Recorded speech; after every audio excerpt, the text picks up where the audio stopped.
Thriller সিনেমার কাজ কি? দর্শকদের শেষ পর্যন্ত ধরে রাখা, তাদের মনে রহস্য ও উত্তেজনার জন্ম দেওয়া। রেখা চিত্রাম সেই কাজটাই অসাধারণভাবে করেছে। সিনেমাটি ৯ জানুয়ারি ২০২৫ সালে মুক্তি পায়। মাত্র ৬ কোটি রুপি বাজেটের এই সিনেমাটির বক্স অফিসে ৫৫ কোটি রুপি আয় করে, যা সত্যিই প্রশংসনীয়। একজন বরখাস্ত হওয়া পুলিশ কর্মকর্তা, একটি ৪ দশকের পুরনো হত্যা রহস্য আর সত্য সন্ধানে এক ভয়ঙ্কর যাত্রা। রেখা চিত্রাম শুধু একটা সিনেমা নয়, যেন একটা অভিজ্ঞতা। Today we will break down this mind blending Malayalam thriller. Stay tuned till the and.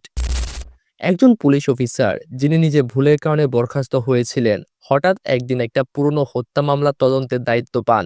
এই কেসটি ৪ দশক ধরে অনিশ্চিত অবস্থায় ছিল।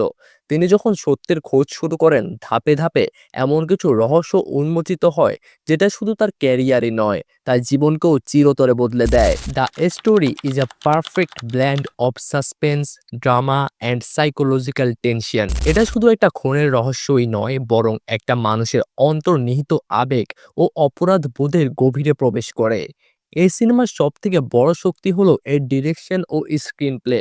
এই মুভির ডিরেক্টর জন টি চাচকো, যিনি এই মুভিটাকে একটা পারফেক্ট ব্ল্যান্ডে তৈরি করেছেন, এবং সিনেমার প্রতিটি ফ্রেম এমনভাবেই সাজানো হয়েছে যে তা দর্শকদের আবেগের সাথে সংযুক্ত করে।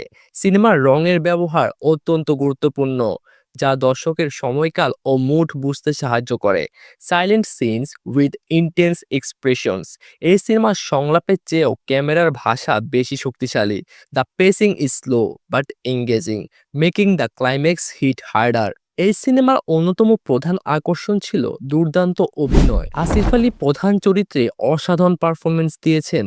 তার চরিত্রটি একজন মেন্টালি ডিস্টার্বড ইয়েট ডিটারমাইন্ড অফিসারের প্রতিচ্ছবি। আনাসিয়ারা রাজান সহ অনেক অভিনেতারাও সেখানে ছিলেন, যারা চরিত্রের মাধ্যমে গভীরতা এনেছেন। কিছু পার্শ্ব চরিত্র খুব ছোট হলেও গল্পের আবহ তৈরি করতে অসাধারণ ভূমিকা রেখেছে। The actors don't just act, they live their characters. তাদের অভিব্যক্তি এতই বাস্তব যে মনে হবে আমরা বাস্তবে দাঁড়িয়ে সেই ঘটনা নিজের চোখে দেখছি।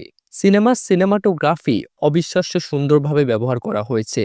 Low light setting, dramatic camera angles and expressive framing, যা রহস্যময় পরিবেশ তৈরি করেছে।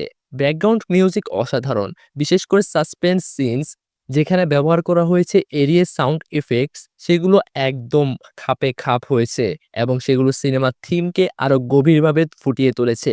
কিছু দৃশ্যে সাইলেন্স ব্যবহার করা হয়েছে, যা মিউজিক থেকেও বেশি শক্তিশালী প্রভাব ফেলে।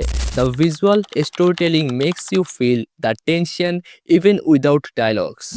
সিনেমার যে দিকগুলো আমার কাছে একটু দুর্বল মনে হয়েছে: দ্য স্লো প্যাক ফার্স্ট হাফ। কিছু দর্শকদের কাছে এটা একটু ধীর গতির মনে হতে পারে। কিছু জায়গা প্লটে বিট কমপ্লিকেটেড হয়ে যায়, যা সবাই নাও বুঝতে পারে।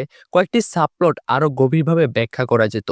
হাউএভার, এখন প্রশ্ন হলো, রেখা চিত্রাম কি দেখা উচিত?